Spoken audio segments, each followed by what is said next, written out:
শ্ৰীমন্ত শংকৰ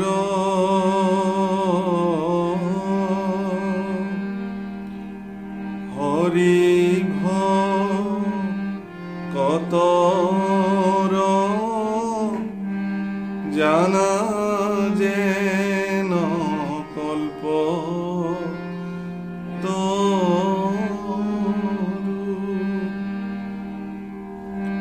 তাহান্ত বিনাই নাহি নাহি নাহি আমাৰ পৰম গুৰু ৰাম আমাৰ পৰম গুৰু। হে ৰাম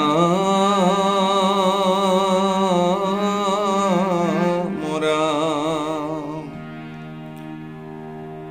পৃথু নৃপতিৰ ক্ৰোধ জানিল ধৰণী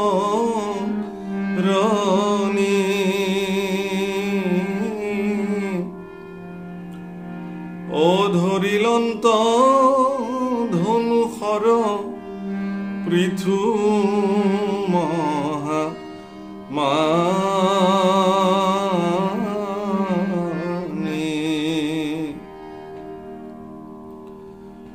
ধনুত দেখিলা সনাইত তীক্ষ্ণ শৰ মোক মাৰিবাক সাজু ভৈলা নৃপবৰ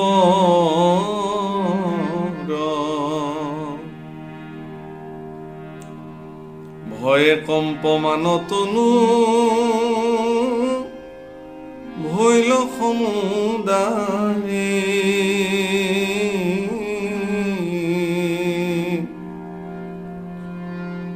ৰাম মহাসৰ বাতে যেন কদলি কাম্প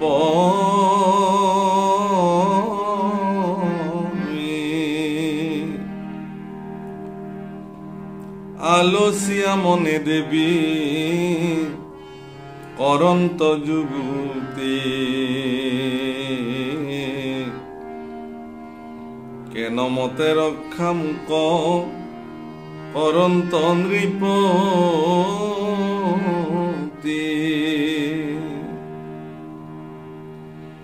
ধেনু রূপ ধরি মই যদি পলাই যাও পৃথু নৃপতির হাতে তেবে এরাও এহি মতে স্থির করি ধেনু রূপ ভৈলা তেখনে প্ৰাণৰ ভয়ে পলাইবাক লৈলা। প্ৰণাম প্ৰভু কলাইসকল, জয় জয়তে আপোনাক সমস্তকে আমাৰ ভক্তি ভৰা প্ৰণিপাত নিবেদন কৰিছোঁ। সমস্ত ভক্তজন আতাসকল অধিকাৰ প্ৰভুসকল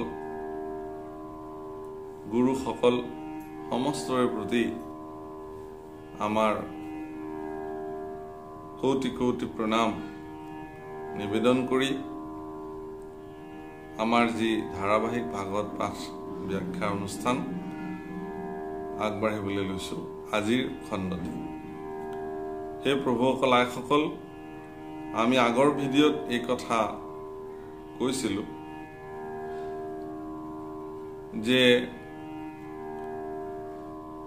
পৃথিৱীৰ প্ৰতি মহাৰাজ পৃথুৰ ক্ৰোধ বাঢ়িল আৰু পৃথিৱীক নিশেষ কৰিবৰ কাৰণে হাতত ধনুষৰ তীক্ষ্ণ শনিতৰ বাণ লৈ তেওঁ সাজু হ'ল।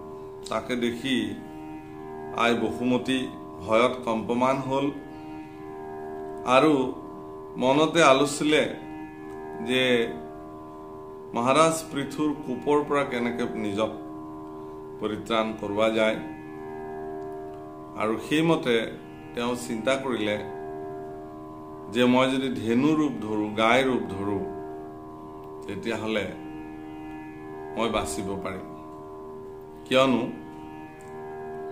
অন্য সকলো ৰূপ ধৰিলেই হয়তো হত্যা কৰিব কিন্তু গাই ৰূপ ধৰিলে হত্যা নকৰে ভাৰতীয় সনাতন পৰম্পৰাত গো হত্যা বধ নিষেধ আছে কোনো কাৰণত ভাৰতীয় সনাতনীসকলে গো হত্যা নকৰে গতিকে যিসকল সনাতন বিৰোধী তেওঁলোকে হয়তো গো হত্যাৰ পোষকতা কৰিব পাৰে সনাতনীসকলে গো হত্যাৰ পোষকতা নকৰে গতিকে এই কথা জানি আই বসুমতীয়ে ধেনু ৰূপ ধাৰণ কৰিলে আৰু পলাবলৈ আৰম্ভ কৰিলে ইতিমধ্যে কুৰুশ্ৰেষ্ঠ বিদুৰে প্ৰশ্ন কৰিছিল যে বসুমতীয়ে কি কাৰণত ধেনু ৰূপ ধাৰণ কৰিবলগীয়া হ'ল গো ৰূপ ধাৰণ কৰিবলগীয়া হ'ল সেই প্ৰশ্নৰ উত্তৰ এইখিনিতে ওলাইছে হে ৰাম ৰাম আর যেন ক্ষুদ্র হরিণী ব্যাঘ্রর পায়া ভয়ী ও ত্রাসে পলাই দরে যাই মরণ সংশয়ী পৃথিবীও সেহীনৈ পৃথুরত রাখে দ্রুত গতি পলাই যাই মনত হতাশে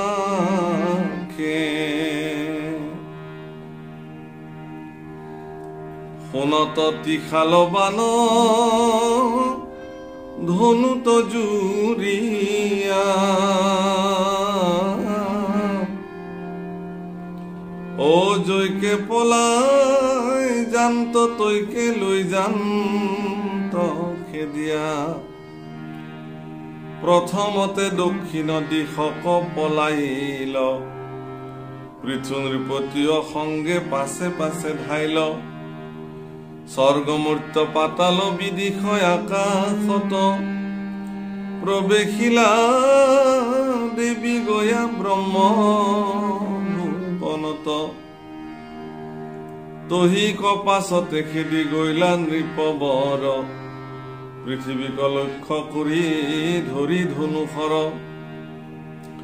নভৈলাৰা সন্তা তিনি লোকে পৃথিৱীক ভয়ে কম্পমান তনুহুয়া নৃপতিক নুগুছে মৃত্যুৰ ভয় যেন মনুষ্যৰ জয়কে যাই তৈতে পাই ব্ৰহ্মাণ্ড ভিতৰ সেই নয় ভৈলা পৃথিৱীৰ পতন্তৰ নেৰাইলন্ত কৈত পৃথু নৃপতি কদৰ ৰাম পুনৰিপি অধিকে মিলিল মহাভয়ে পলাইবাৰ ঠাই নাহি জানিলা নিশ্চয় যলৈকে গৈছে পৃথিৱী ততেই বিচাৰি ফুৰিছে দেৱী বসুমতীৰ যি মৃত্যু ভয় সেই মৃত্যু ভয়ৰ পৰা তেওঁ আৰু পৰিত্ৰাণ নাপালে উদাহৰণ দিছে যে মনুষ্যসকল যি ধৰণে কোনো কাৰণতে মৃত্যু ভয় বা সেই ভয়ৰ পৰা পৰিত্ৰাণ পাব নোৱাৰে তদ্ৰূপ বসুমতীৰো একে অৱস্থা মনুষ্যসকলৰো তদ্ৰূপ যি কাৰ্যই নকৰক কিয় যলৈকে নাযাওক কিয় মৃত্যু ভয়ৰ পৰা মানুহ কেতিয়াও সাৰিব নোৱাৰে জন্মৰ লগতে মৃত্যু উপজীয়া গতিকে মৃত্যু অৱশ্যম্ভাৱী এই কথা প্ৰত্যেকগৰাকী মনুষ্যই জানে তাৰ পিছতো মৃত্যুৰ প্ৰতি ভয় মৃত্যুটো হ'বই এদিন গতিকে जितु बस्तु निश्चित अवश्यम्भावी সেই কথা জনাৰ পিছতো অত্যন্ত দৃঢ়তাৰে জনাৰ পিছতো মানুহে মৃত্যু তৰিবৰ কাৰণে অনেক উপায় অৱলম্বন কৰে। বসুমতীও জানে মহাৰাজ পৃথু সাধাৰণ ৰজা নহয়, স্বয়ং ঈশ্বৰ পুৰুষ, কাল মায়াদীৰ অধিকাৰী যিজন। গতিকে তেওঁৰ হাতৰ পৰা মৃত্যু ভয় অতৰাটো ইমান সহজ কথা নহয়। সেইকাৰণে যলৈকে গৈছে তলৈকে সেই মহাৰাজ পৃথুৰ পৰা মৃত্যু দৰে বসুমতীক ব্যথিত কৰিছে। এই ধৰণে তেওঁ ভয়ত কম্পমান হৈ আছে। ৰাম কম্পিল হৃদয় ভুইলা হাকুল ব্যাকুল ও বিপৰীত চেষ্টা যেন স্বভাবে বাতুল পাছে কত বেলি মানে চিত্ত কৰি স্থিৰ কৰজোৰ কৰি আগ ভৈলা নৃপতি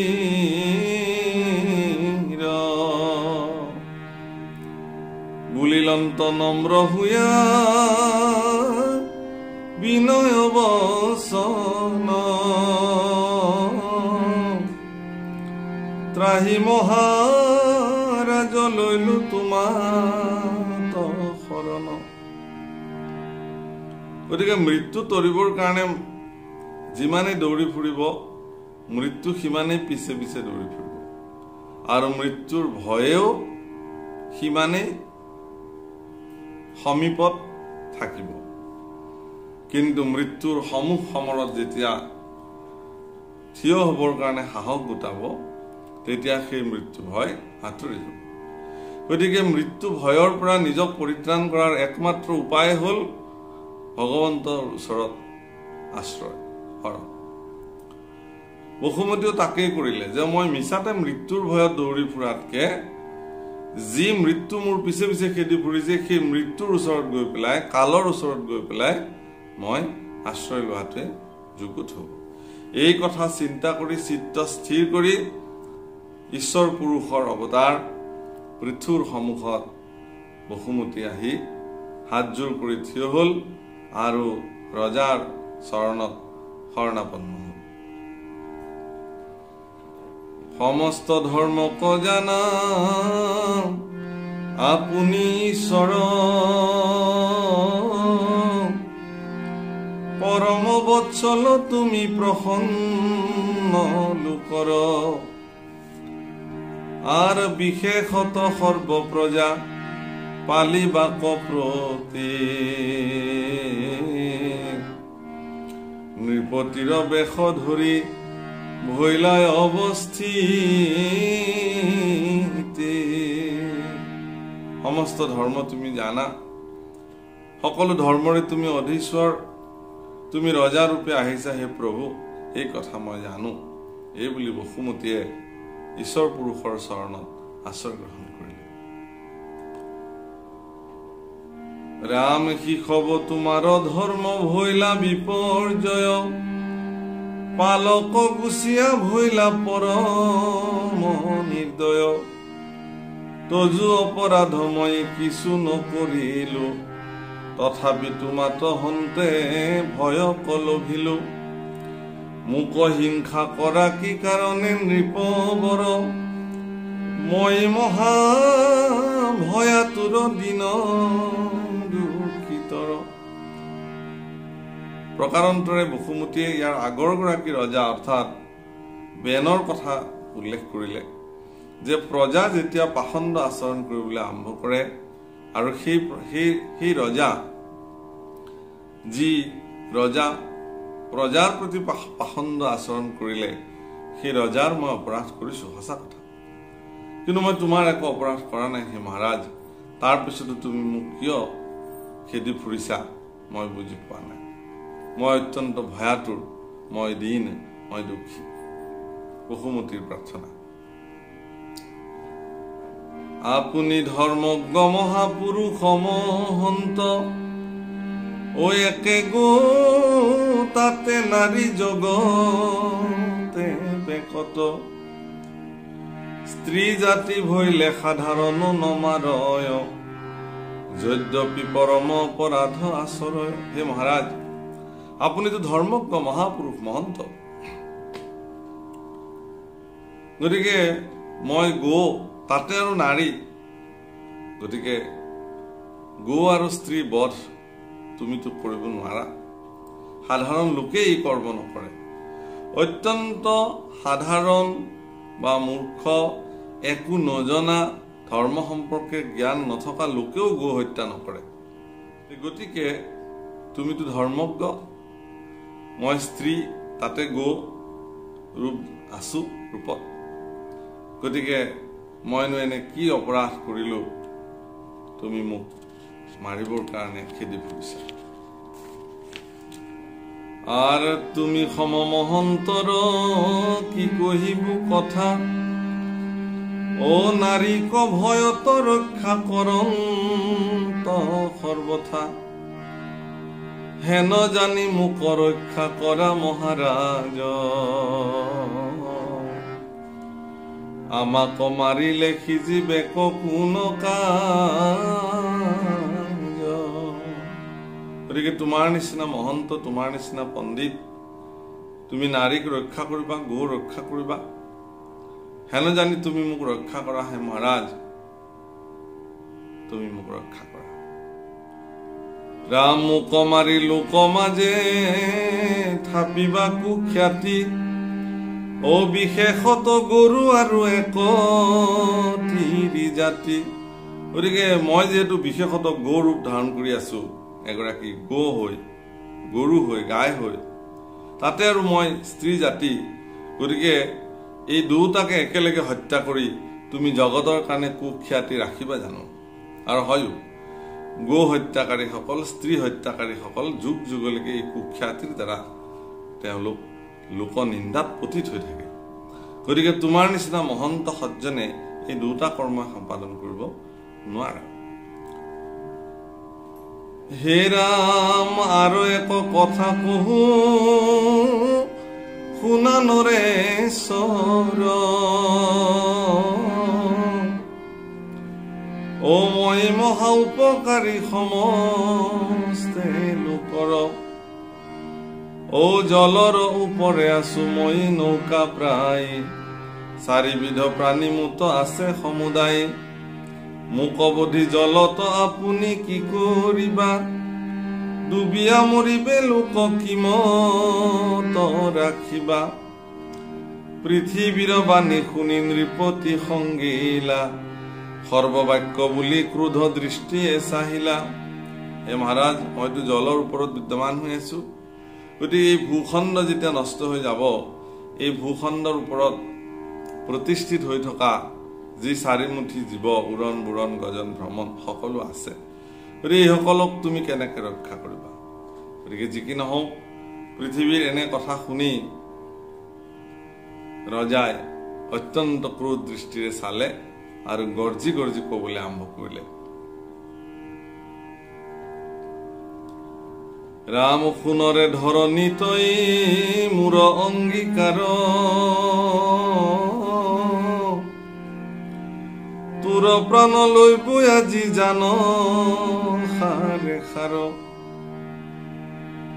ৰাম মোৰ আজ্ঞা লংঘিবাৰ পাইবি আজি ফল, যত নৃপতিৰ নগৰ কয় আজি চল, যজ্ঞ ভাগ সাসৰূপ ধৰি দেৱতাৰ, ধান্য আদি কৰি শস্য গিলিলি প্ৰজাৰ, আৰু যত কিছু তৃণ বন ঘাস পাশ, নিশংস কৰিয়া তাক বিচাৰিয়া সাস, ৰাম খাইবাক পাৰস দিবাক নাহি মন,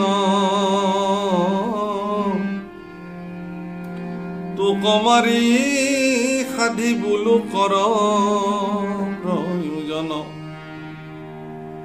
আন ধেনু দুহিলে উপজে পঞ্চামৃত, তই বন্ধা ধেনু সৰ্বগুণত ৰহিত, তই দুষ্টা ৰান্দি তোৰ দণ্ডে উপকাৰ আৰ এতেকে সাধিব দণ্ড কৰি প্ৰতিকাৰ মোৰ আজ্ঞা তই লংঘন কৰিছ দেৱতা ৰূপ ধৰি সমস্ত যজ্ঞ গ্ৰহণ কৰা প্ৰজাৰ অথচ সকলো প্ৰজাৰ ধন বা যি শস্য সকলো তই খাই থৈ দিছ এতিয়া যিখিনি বন আছে তাকো গৌৰূপ ধাৰণ কৰি খাই পেলাবি অন্য গাই দোহন কৰিলে তো পঞ্চামৃত ওলাই এটা তুমিতো বন্ধা তোমাক দুহিলে কি পাম কি উপকাৰ হ'ব গতিকে মই তোমাক দণ্ড কৰি ইয়াৰ প্ৰতিকাৰ সাধন কৰিম এই বুলি ৰজা পৃথুই বসুমতীক সৰ্ববাক্য বুলিছে আৰ প্ৰজাৰ কাৰণে পূৰ্বে যতেক ঔষধি সৃজিলন্ত ব্ৰহ্মা পিতামহে নিজ বিধি শিশব শস্য কতই সমস্তে গিলিলে সকলে লোকৰ অপকাৰ আচৰিলে মোক অল্প ৰাজা জ্ঞান তুহুৰ মনত এতে কেনে দশ প্ৰজাগণ যত প্ৰজাৰ দুৰ্গতি আজি সকলে গুচাইব ঘূৰবান হানি তোৰ হৃদয় ভেদিব তোৰ মাংস কাটি দিব বিভাগী লোকক তাক খায়াৰাই বেক সুধাৰ দুখক যদি বুলি আছা নাৰী হত্যা অবিহিত আনৰে সে দুখ ৰাজা খবৰ উচিত পুৰুষ বা নাৰী কিংবা হৌক নপুংসক আপোনাক ৰাখে কৰে লোকৰ হিংসক প্ৰাণীৰ সম্বন্ধী যাৰ নাহি অনুক্ৰোশ এসম্বাৰ বধে নাহি নৃপতিত দুখ বসুমতীক ৰজা পৃথুই তেওঁৰ প্ৰজাসকলৰ প্ৰতি থকা যিটো দায়বদ্ধতা সেইটো আচলতে প্ৰদৰ্শন কৰিছে আৰু ইয়াৰ দ্বাৰা সমস্ত ৰজাসকলক বা পৃথিৱীৰ যিসকল প্ৰজা পালক আছে সেই সকলৰ প্ৰতিও ঈশ্বৰ পুৰুষে ৰজা হৈ এই দায়বদ্ধতা দেখুৱাইছে যে নাই মই এই কথা নামানো স্ত্ৰী বধ অবিহিত সেয়া স্ত্ৰীয়ে হওক পুৰুষে হওক বা নপুংসকে হওক যদি প্ৰজাৰ অহিত কৰে তে ৰজাই তেওঁক বধ কৰাটো ৰজাৰ কাৰণে কোনো দোষণীয় নহয়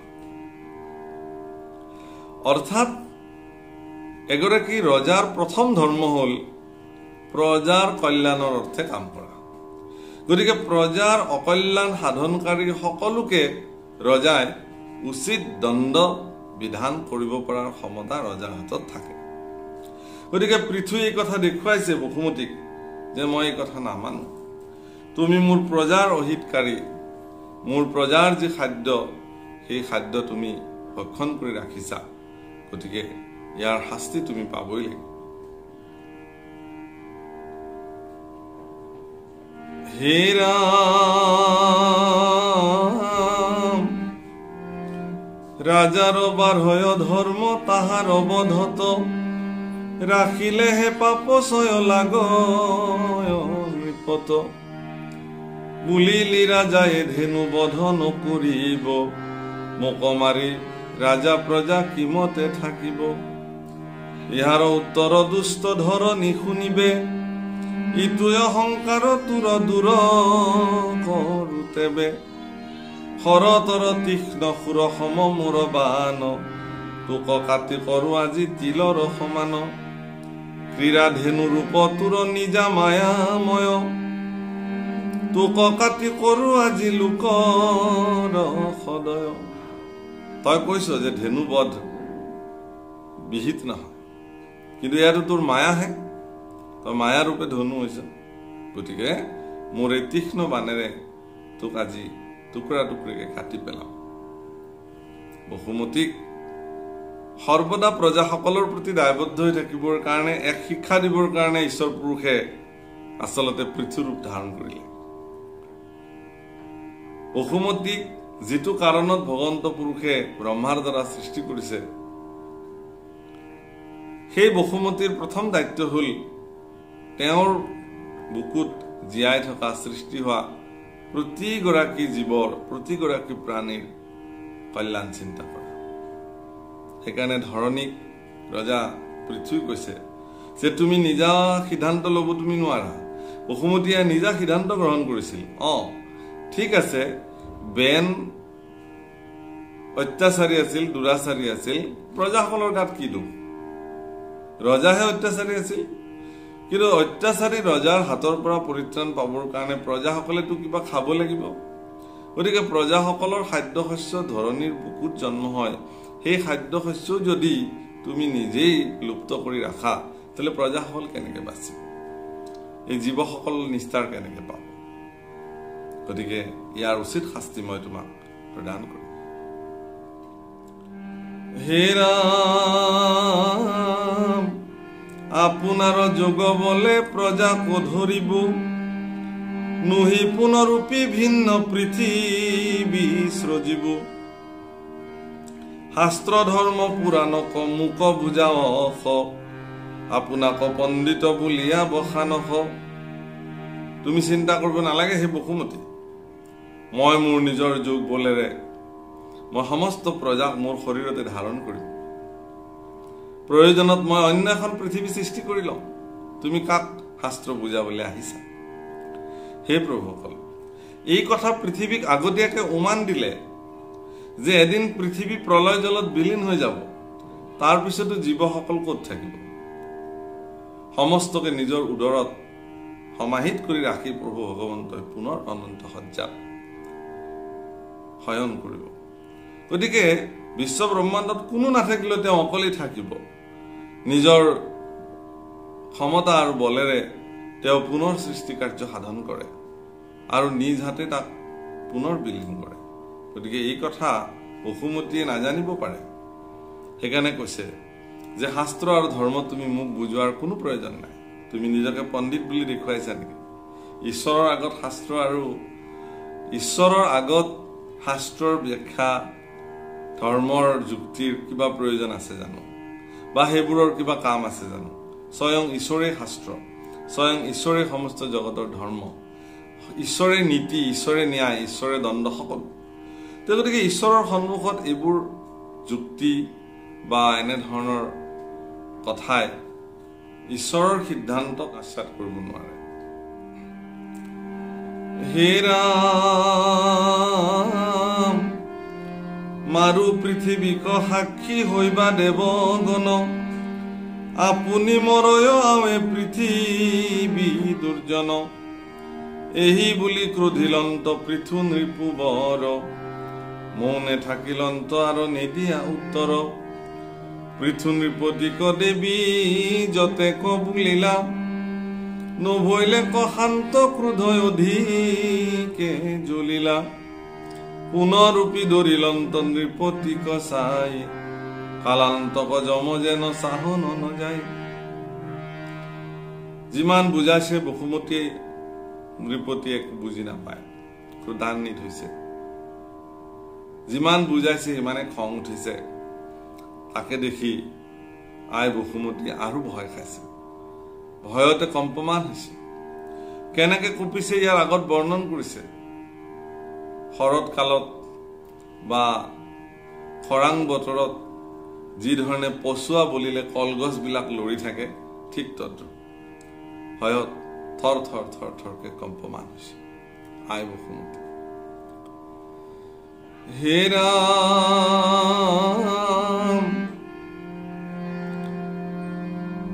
আৰ মনত বুলন্ত আজি সমূলে মৰিল। ও পৃথু নৃপতিৰ হাতে প্ৰাণ হেৰুৱাইলো, পাছে কটু বেলি মনে দেৱী আলোচয়। স্তুতি নতি কৰি বোলে বচন বিনয়,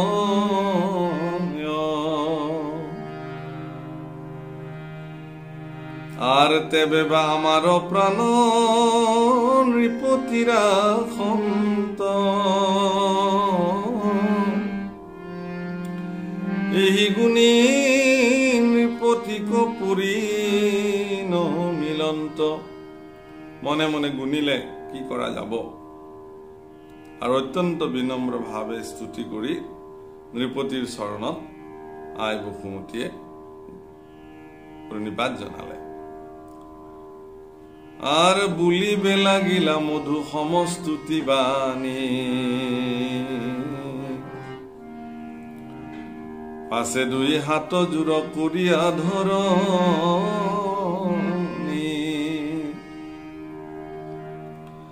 নিজ সত্য মূৰ্তি তনু স্বভাৱত শান্ত, আকস্মিকে দেৱী উগ্ৰ মূৰ্তি দেখিলন্ত, ভৈলন্ত পৰম ভয় প্ৰাণৰ কাতৰে, আৰম্ভিলা স্তুতি বসুন্ধৰি মৃত্যু দৰে, নমো নমো পৰম পুৰুষ নাৰায়ণ, গুণাতীত হুয়া কৰা গুণ ভঞ্জন, আপোনাৰ মায়া দ্বাৰা স্ৰজা নানা দেহ, কত উগ্ৰ কত শান্ত প্ৰপঞ্চ বিগ্ৰহ, পুনৰূপী নমুনাথ কৃতাঞ্জলি কৰি, ব্ৰহ্মগানে অজ্ঞানক গুচাইলা সমূলি, পৃথিৱী আকাশ বায়ু তেজ জল পঞ্চ, কাল দিশ মন আত্মা দ্ৰব্যৰ প্ৰপঞ্চ। যি ঈশ্বৰ পুৰুষ সৰ্বদা শান্ত সমাহিত হৈ থাকে, সেই ধৰণে ঈশ্বৰক ইমান দিনে বসুমতীয়ে লক্ষ্য কৰি আহিছিলে।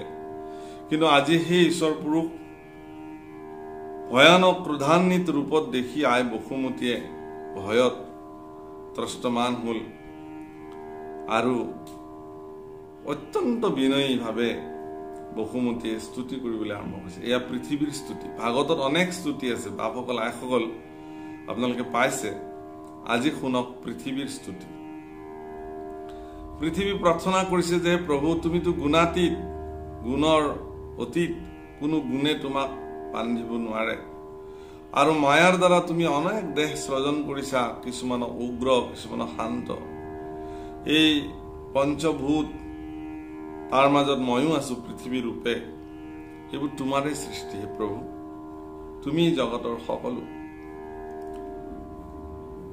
আৰ সূত্ৰতক চকু জিভা নাসিকা প্ৰধান, পায়ু পন্থ হস্তপাদ বাক্য বিদ্যমান, আসম্বাৰ অধিষ্ঠাতাৰ দেৱগণ, সহজে তৃতয় তাপ সংসাৰ দহয়, তাহাত বাঢ়িয়াই আছে ইটো অহংকাৰ, অহংকাৰ সাধ্য ৰাগ দেশৰ প্ৰচাৰ, ইষব দুস্তৰ্য সংসাৰৰ উৰ্মিছয়, তুমি বিষয়ত কিছু নাহি সমস্তয়। পৃথিৱীয়ে কৈছে যে তোমাৰ ব্ৰহ্ম জ্ঞানৰ দ্বাৰা সমস্ত অজ্ঞান তুমি দূৰ কৰা। হে প্ৰভু, তুমি সমস্ত এই তত্ত্বসমূহৰ স্ৰষ্টা, সকলোকে তুমি সৃষ্টি কৰিছা।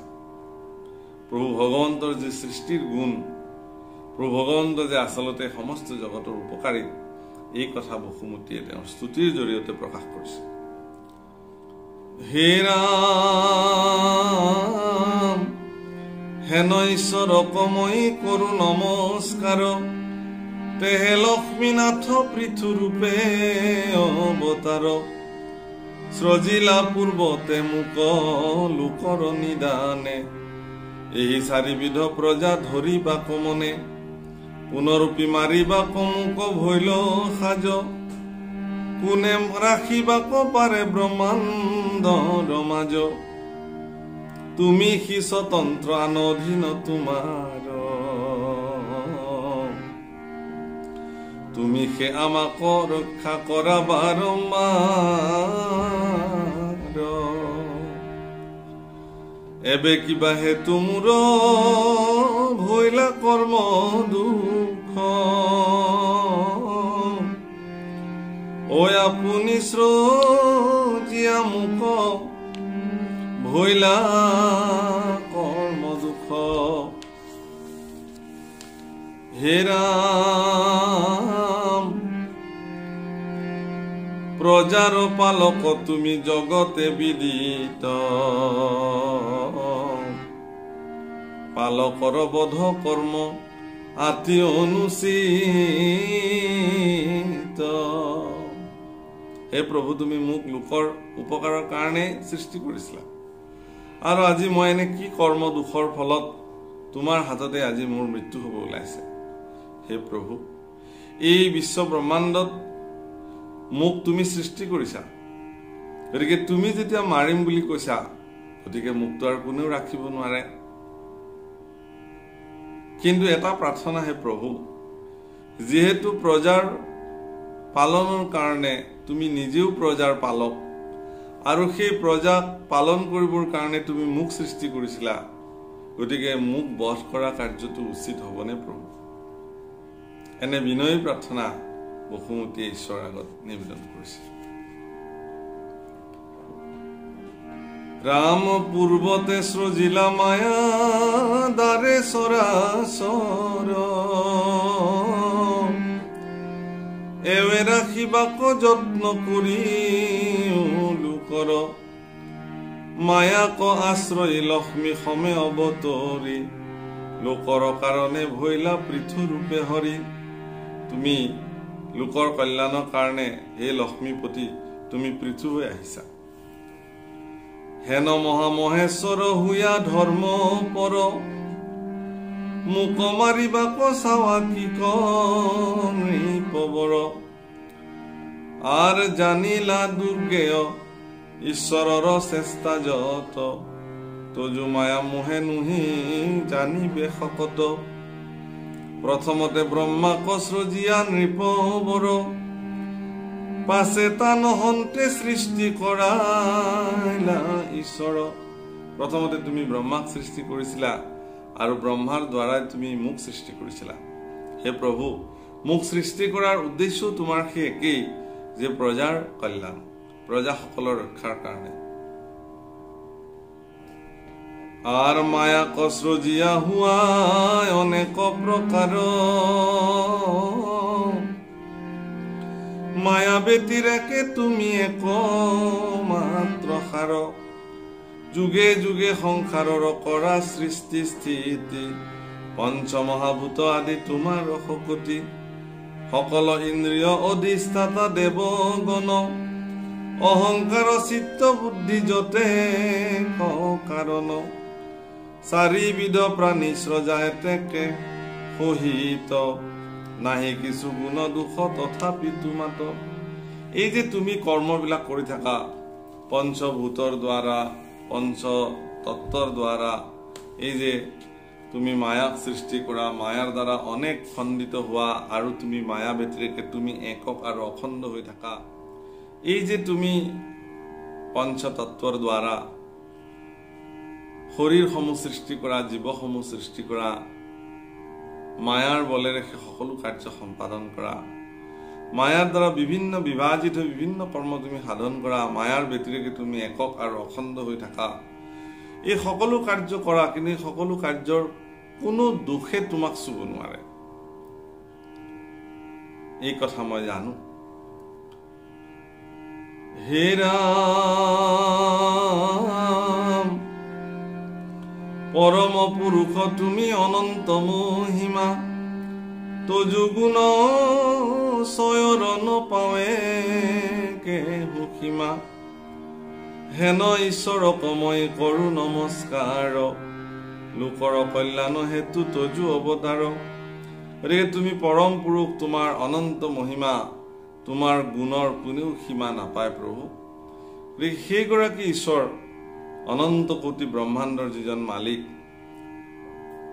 পৰম পুৰুষ, যাৰ মহিমা অনন্ত, লীলা অনন্ত, লোকৰ কল্যাণৰ কাৰণে তুমি যি অৱতাৰ ধৰি জগতলৈ আহিছা, গতিকে আজি মই তোমাক নমস্কাৰ কৰিছো। সেইগৰাকী ঈশ্বৰৰ প্ৰতি মোৰ সেৱা জনাইছো। তোমাৰ নিৰ্মিত চাৰিবিধ প্ৰজাগণ, ও তাহাক স্থাপিব লাগি কৰিলা যতন, লীলা কৰি শুকৰৰ ৰূপক ধৰিলা, পাছে জলহন্তে তুমি মোক উদ্ধাৰিলা। জলৰ ওপৰে মই মহানৌকা প্ৰায় চাৰিবিধ প্ৰাণী মোতে আছে সমুদায় সেহি লোক ৰাখিবা কমনে ইচ্ছা কৰি পৃথুৰূপ ধৰি অব তৰিলা শ্ৰীহৰি এৱে মোক লাগি প্ৰভু কি কৰা ক্ৰোধ পূৰ্বাপৰত যো চেষ্টা হোৱা বিৰোধ হে প্ৰভু তুমি বৰাহ অৱতাৰেৰে মোক তুমি উদ্ধাৰ কৰিছিলা চাৰিবিধ প্ৰাণী যাতে মোৰ বুকুতে থাকিব পাৰে আৰু সেইসকল প্ৰাণীৰ কল্যাণৰ কাৰণে তুমি অৱতাৰ লৈছা প্ৰভু কি কাৰণে তুমি মোক বধ কৰিব ওলাইছা প্ৰশ্ন কৰিছে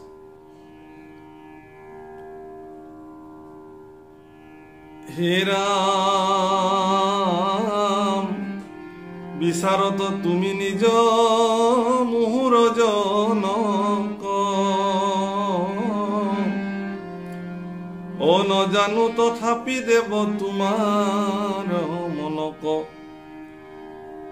ও বিশেষত তোমাৰ নিজ যায় আমি তুমি মহা নিজ গুৰু হোৱা মোৰ স্বামী নজানো তোমাৰ ভাল মন্দ প্ৰৱৰ্তন কেৱলে প্ৰণামো মাত্ৰ তোমাৰ চৰণ তুমি মোৰ যেটো স্বামী গতিকে তোমাৰ ভাল মন্দ মই বুজি নাপাওঁ মাত্ৰ মই তোমাৰ চৰণ বাৰম্বাৰ প্ৰণিপাত জনাইছো প্ৰণাম কৰিছো এই মতে পৃথিৱী বিস্তৰ বুলিলন্ত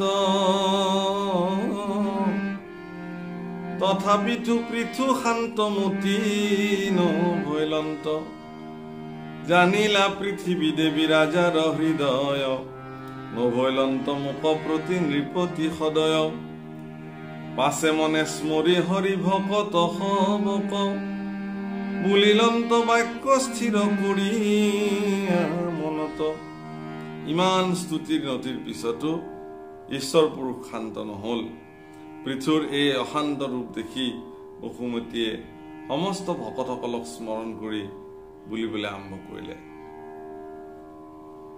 হে ৰাম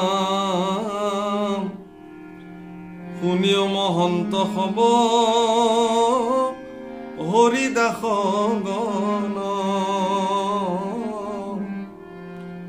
ও মোক প্ৰতি তুমি সবে হোৱা তুষ্ট মন ঈশ্বৰ মায়াই আমি সদায় মোহিত তুমি হব মহন্তৰ নাজানো চেষ্টিত কেন মতে সৃষ্টিকো জানিব ঈশ্বৰৰ আচুক আনৰ ব্ৰহ্মাদিৰ গোচৰ তুমি সবাহাৰ ভৈলো চৰণ সেৱক কৰিও সন্তোষ পৃথু ভূপতি দেৱক এইবাৰ বসুমতীয়ে চিন্তা কৰিলে যে ঈশ্বৰক স্তুতি কৰিলে ইমান স্তুতি কৰিলো ঈশ্বৰটো সন্তুষ্টি নহয় গতিকে ঈশ্বৰৰ যিবিলাক ভক্ত সেৱক মহন্ত তেওঁলোকক স্তুতি কৰিবলৈ আৰম্ভ কৰিলে হে মহন্তসকল হে ভক্তসকল তোমালোকক স্তুতি কৰিছো মইতো নাজানো ঈশ্বৰৰ সৃষ্টি বুজি নাপাওঁ কি ধৰণে ঈশ্বৰক সন্তুষ্টিত কৰিব লাগিব মই নাজানো মই তোমালোকৰ চৰণত প্ৰণিপাত জনাইছো তোমালোকে ঈশ্বৰ পুৰুষক বুজোৱা সন্তুষ্টি কৰোৱা অৰ্থাৎ পৃথিৱীয়ে নিজক ৰক্ষা কৰিবৰ কাৰণে শেষ উপায় গ্ৰহণ কৰিলে ভক্তসকলৰ প্ৰতি সেৱা জনায় ভগৱানক স্তুতি কৰিও বলে নোৱাৰি এইবাৰ ভগৱন্তৰ ভক্তসকলৰ প্ৰতি পৃথিৱীয়ে স্তুতি আৰম্ভ কৰিছে ৰাম শুনা সভা সদ হব ভাগৱত পদ বিপদ কবঞ্চা খাঞ্চা পৰম সম্পদ ঘূৰ কলি যুগ ইটো পাপৰ সাগৰ আত কৃষ্ণ নাম সুসময় নিৰন্তৰ হে সভাসদসকল হে বাপসকল আইসকল বিপদৰ পৰা বঞ্চিত হ'বৰ কাৰণে পৰম সম্পদক সাঁচিবলৈ কৈছে পৃথিৱীত যিমান বিপদ নাহক কিয় পৃথিৱীত যিমান বিপদে দেখা নিদিয়ক কিয় আপোনাৰ জীৱনলৈ যিমান আপদ নাহক কিয় সেই আপদসমূহৰ পৰা নিজক বঞ্চিত কৰিবৰ কাৰণে যদি সেই পৰিমাণে আপোনাৰ হাতত সেই সম্পত্তি সঞ্চিত হৈ আছে তেতিয়াহ'লে ভয় কৰিবলগীয়া একো নাই। আমি শংকিত হৈ পৰিছোঁ বিপদৰ সন্মুখত থিয় হৈ, কিন্তু যদি সম্পত্তিশালী হয় আপুনি, তেতিয়াহ'লে আপুনি এই বিপদৰ প্ৰতি ভয় নাই। তেতিয়াহ'লে সেই সম্পত্তি কি? যে এই কলিযুগ পাপৰ সাগৰ, ইয়াত কৃষ্ণময় নামেই সুখময় জগতৰ, অৰ্থাৎ কৃষ্ণ নামেই এই জগতৰ শ্ৰেষ্ঠ সম্পত্তি। যদি আপুনি কৃষ্ণ নামৰ সম্পত্তিৰে সম্পত্তিশালী, তেতিয়াহ'লে পৃথিৱীৰ কোনো বিপদৰ কাৰণে আপুনি ভয় কৰিবলগীয়া নাই। নিৰ্ভীক হৈ থাকক, নিৰ্ভীকভাৱে আপুনি থাকক, ভয়হীন জীৱন কটাওক। ভয়হীন অৱস্থাটোৰ নামেই হ'ল আত্যন্তিক সুখ। গতিকে আত্যন্তিক সুখৰ গৰাকী হৈ আপুনি কৃষ্ণৰ নামৰ সম্পত্তিৰ হৃদয়ত মজুত ৰাখি সকলো বিপদৰ পৰা নিজক আঁতৰাই ৰাখিব পাৰিব। হীৰা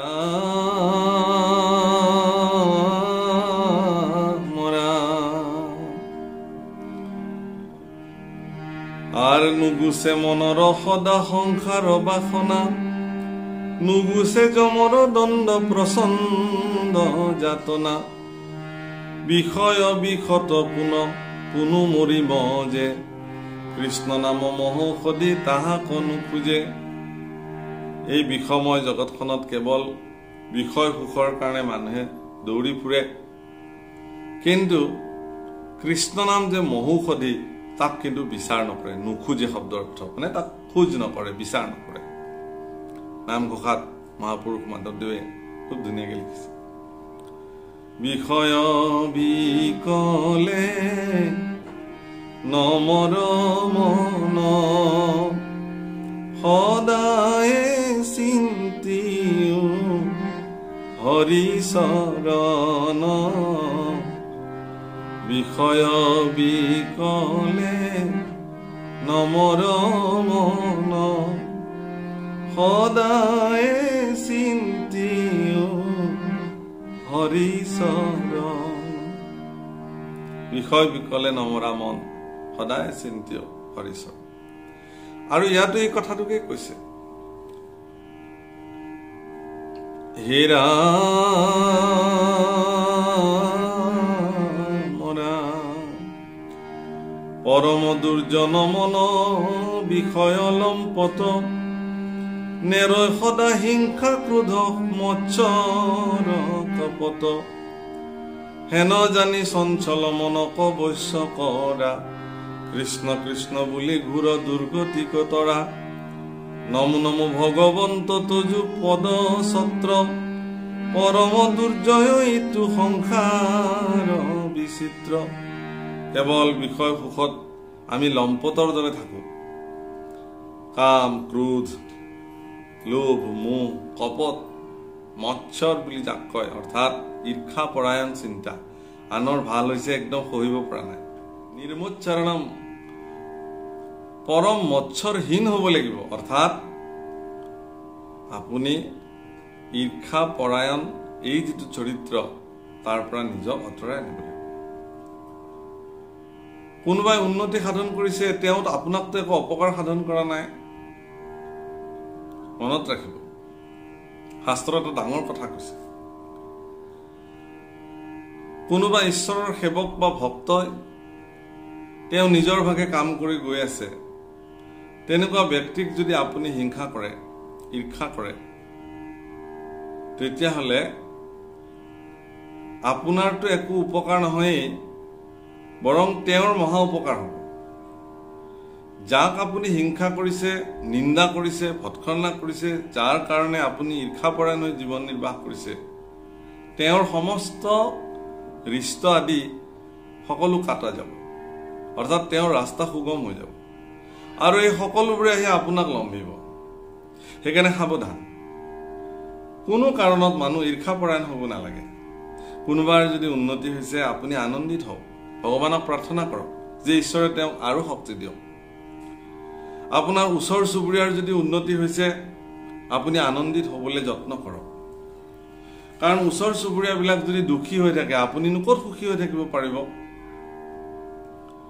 মোৰ ওচৰৰ মানুহ ঘৰে যদি উপবাসে আছে তেতিয়া আপুনিনো ক'ত ভোজন কৰিব পাৰিব সেইকাৰণে আনৰ কাৰণেও চিন্তা কৰিবৰ কাৰণে আনৰ কল্যাণৰ কাৰণে ভাবিবৰ কাৰণে আপুনি শিকক সেইকাৰণে আমি এবাৰ এটা সংকল্প লৈছো এই সুযোগতে আপোনাক জনাই থওঁ আমি ভাবিছো যে আমাৰ সত্ৰতে এটি অক্ষয় ভঁৰাল আমি স্থাপন কৰিম খুব কম সময়ৰ ভিতৰতে এই কাৰ্য সম্পাদন কৰিম আপোনালোকৰ সহায় বা সহযোগিতা নিশ্চয় আমি বাঞ্ছা কৰিম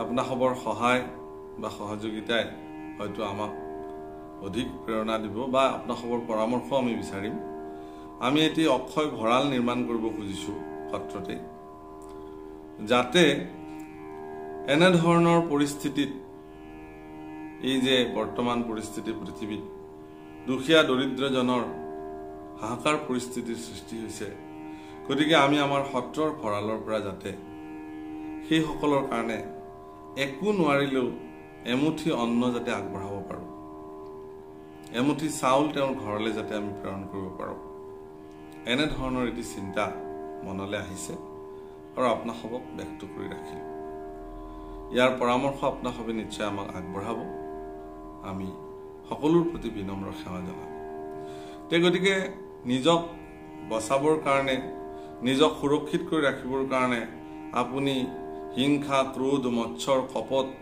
এই চঞ্চল মনৰ এই অৱস্থাৰ পৰা নিজক আঁতৰাই ৰাখক এই কথা উপদেশত প্ৰদান কৰিছে হে ৰামৰা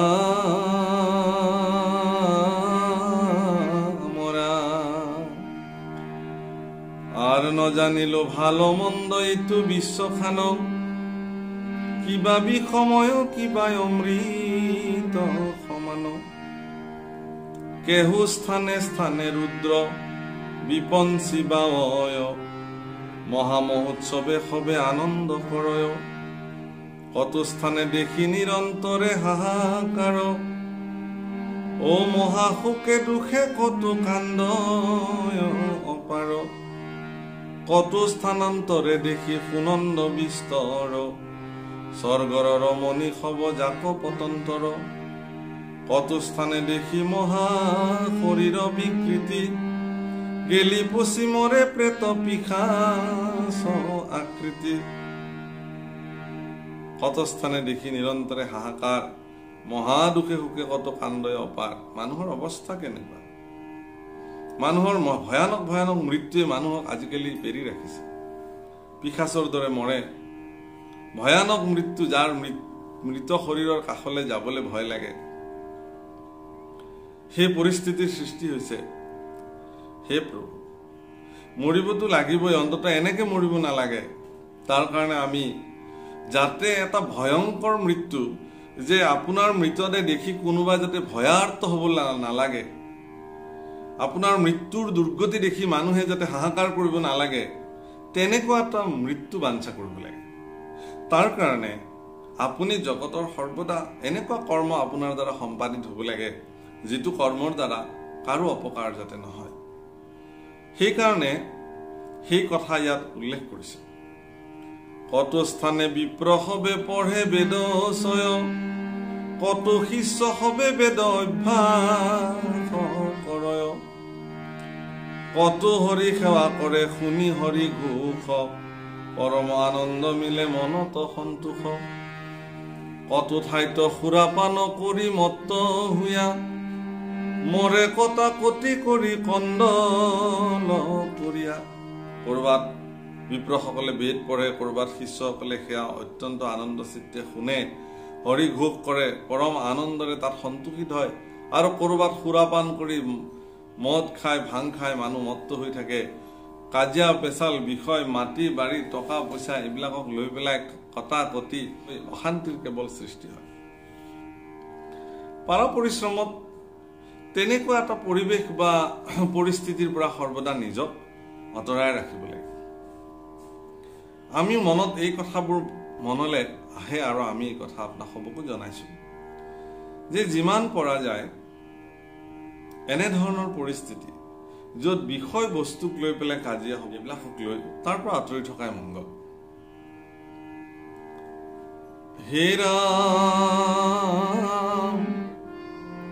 এহি নানা ভাৱে সংসাৰক বিতৰ্কিলো তথাপি ইহাৰো ভাল মন্দ বুজিলো কেৱলে তোমাৰ চৰণৰ ভৈলো দাস তৰায় সংসাৰ মুক লক্ষ্মীৰ নিবাস তোমাৰ চৰণে মোৰ এহি হে গোচৰ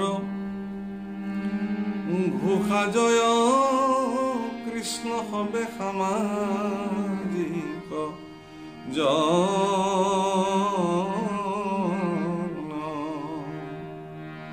হে বাপসকল আইসকল উপদেশে কলে সকলো কথা আপোনাক সবে বুজিলে।